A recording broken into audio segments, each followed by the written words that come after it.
नई नई नई ये बातें, नई है जानकारी, आ गई अब हमारी सीनियर्स की बारी।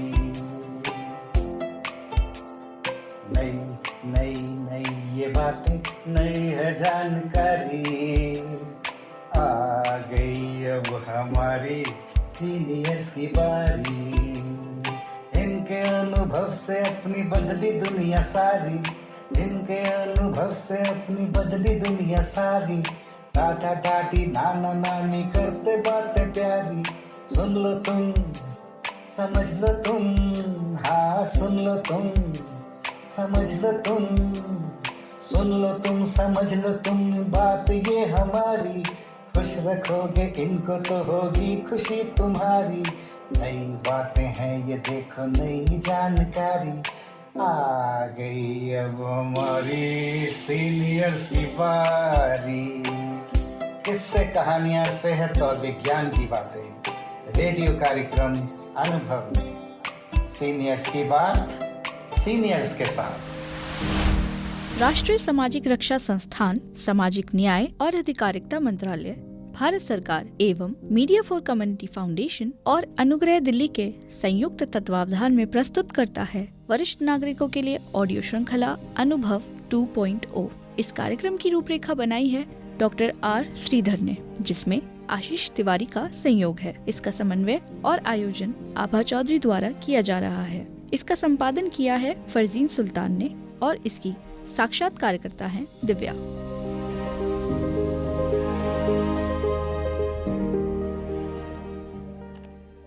रिहैबिलिटेशन साइकोलॉजिस्ट एक ऐसे विशेषज्ञ होते हैं जो शारीरिक, मानसिक या भावनात्मक रूप से पीड़ित व्यक्तियों को उनके जीवन में फिर से सक्रिय और आत्मनिर्भर बनाने में सहायता करते हैं। वह मरीज क्षमताओं को पहचानने, आत्मविश्वास बढ़ाने और सामाजिक जीवन में पुनः सम्मिलित होने में मदद करते हैं। यह कार्य वह परामर्श, व्यवहार चिकित्सा और विभिन्न मनोवैज्ञानिक तकनीकों के माध्यम से करते हैं। और आज इन्हीं विषयों पर बात करने के लिए आज हमारे साथ जुड़ी हैं डॉक्टर अंबिका मैम। आपका बहुत बहुत स्वागत है। तो मैम, सबसे पहले आप हमारे श्रोताओं को अपने बारे में बताएं।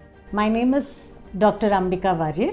I am a rehabilitation psychologist and a therapist, and I have been practicing in this field for over a decade, and I work with all age groups, teenage से लेके बुजुर्गों तक. I think my eldest and the most wise client is around 75 years of age. So that is the age group I work with, and I use Western psychotherapies, very typical therapies that are used in psychology, along with some of our traditional modalities of MRM and EFT tapping. So this is what I do. Ma'am, मैं ये जानना चाहूँगी कि psychology आखिर है क्या और ये क्या इम्पोर्टेंस रखती है?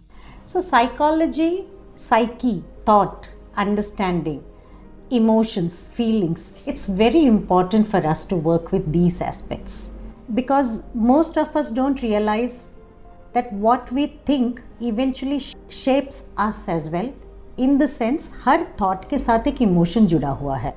जब आप गुस्सा होते हो, आपको गुस्सा पता चलता है, पर उसके पीछे जो विचार है, the thought, वो आपको समझ नहीं आता। तभी तो एक सिचुएशन में हम दो अलग लोग दो अलग तरीके से बिहेव करते हैं। So if the situation is same, ideally हमारा feeling और the way we emote, भावना जिसको हम कहते हैं, that should be the same and the behavior should be same. But if you and me are in the same situation, you have a different emotion and I have a different emotion, तो उसके पीछे एक thought होता है, what we think of the situation, that makes a lot of difference. So psychology helps us understand, connect it and helps us overcome that. इसीलिए psychology is important, which the medicines cannot do. Medicines emotion को नहीं forefront में लाता. It helps, it is very important in treatment plan, but eventually हमको therapy की ज़रूरत पड़ती है, which is why psychology becomes important. And इस psychology की वजह से we understand the other person's expressions, emotions, and we are able to help them and vice versa. So अगर आप देखोगे तो हम सब के लाइफ में साइकोलॉजी है. When you talk to your partner, when you talk to your child, when you talk to your parents, there is some psychology involved, just that we have never named it as psychology. होता है ना, जब हम हमारे parents को गुस्से में देखते हैं, so that day we take a pause, उस दिन हम कोई फेवर नहीं मांगते. So we are also using psychology in a different way. So we are allowing them to calm down and then we want to ask them. So this is a simple way of understanding why psychology, even if there are medicines.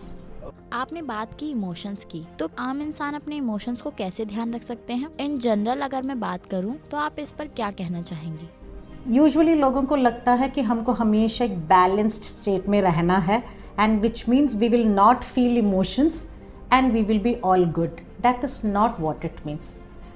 हमारे emotions आएंगे, but we should realise that we should not get stuck to our emotion.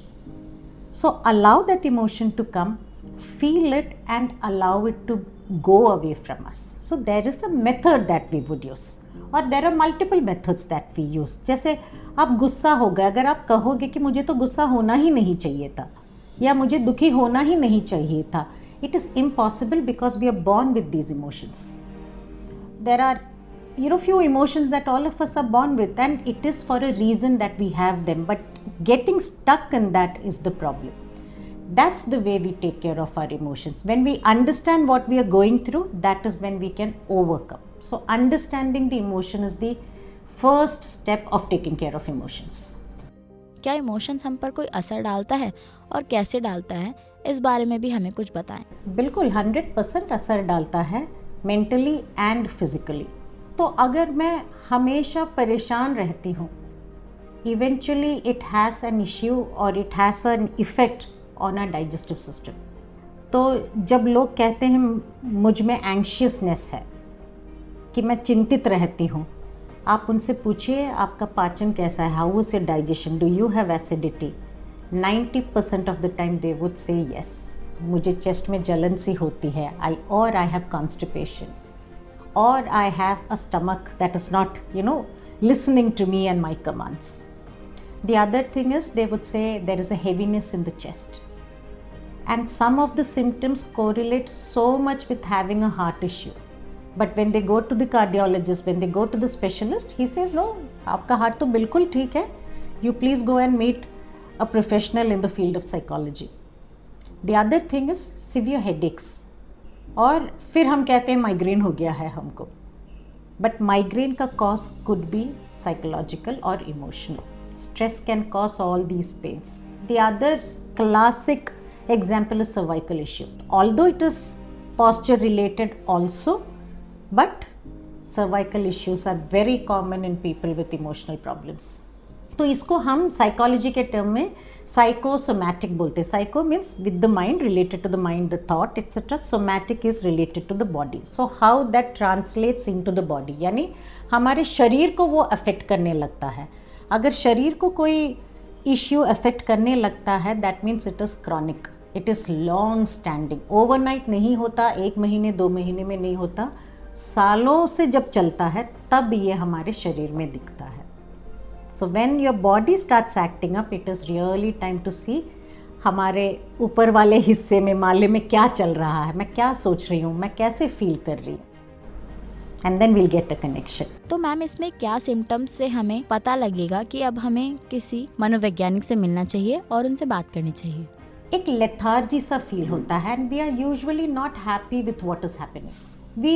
We feel that something is not right constantly. And जो हम कहते हैं ना, मेरा दिमाग में जब देखो कुछ ना कुछ, there is something going on in my head, I am not able to stop my thinking. और जब ये एक साइक्लिक पैटर्न बनता है, यानी गोल गोल गोल गोल चलता रहता है, that is the time when you have to meet a professional. Maybe you don't need medicine, maybe professional से 1 बार 2 बार मिलने के बाद आपको बहुत फ़र्क पड़ेगा, बट मीट अ प्रोफेशनल. क्योंकि जो प्रोफेशनल हैं, that person is very unbiased. वो ना आपके अगेंस्ट है, ना आपकी तरफदारी करेंगे, पर आपको वो आईना दिखाएंगे जो हमारे फ्रेंड्स हमको नहीं दिखा पाते, क्योंकि हमारे फ्रेंड्स हमेशा हमारा साइड ही लेंगे ना, because they want to take care of us. And ये जो चेस्ट में हेवीनेस है या सर में दर्द है, these come for no reason. आप जब सोचते हो Did you eat something wrong? No, I did not eat anything wrong. Did you not sleep well? No, I tried to sleep well. तो आपके पास कोई specific reason नहीं होता, पर the problems keep continuing. That is when you have to think of meeting a professional who can help you with your emotions, or at least decode your emotions. That will help a lot. अभी आपने सुना हमारे एक खास कार्यक्रम। उम्मीद है कि आपको ये हमारे कार्यक्रम पसंद आया होगा। फिर मिलते हैं एक नई कड़ी में, तब तक के लिए मुझे दीजिए अनुमति। धन्यवाद।